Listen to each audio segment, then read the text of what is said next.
Imaginez, vous êtes un compositeur et vous êtes invité à la cour royale d'Angleterre. Et là, la reine en personne vous dit qu'elle a adoré l'une de vos mélodies. Petit souci, cette mélodie en fait, elle n'est pas de vous.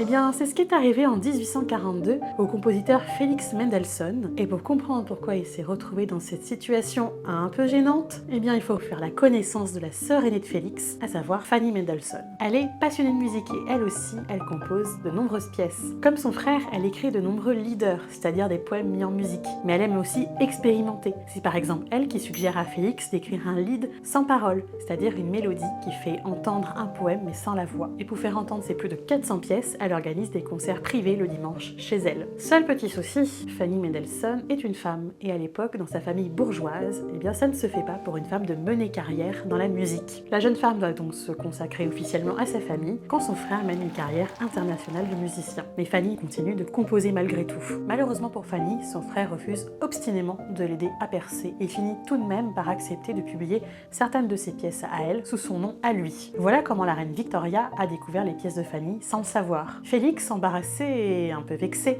est contraint de révéler le secret. Forte de son succès, Fanny Mendelssohn va décider de se passer d'autorisation. Hélas, elle meurt avant d'avoir le temps de publier ses compositions. C'est son mari qui reprendra le flambeau. Et heureusement parce qu'elle est aujourd'hui considérée comme l'une des compositrices les plus importantes du 19e siècle.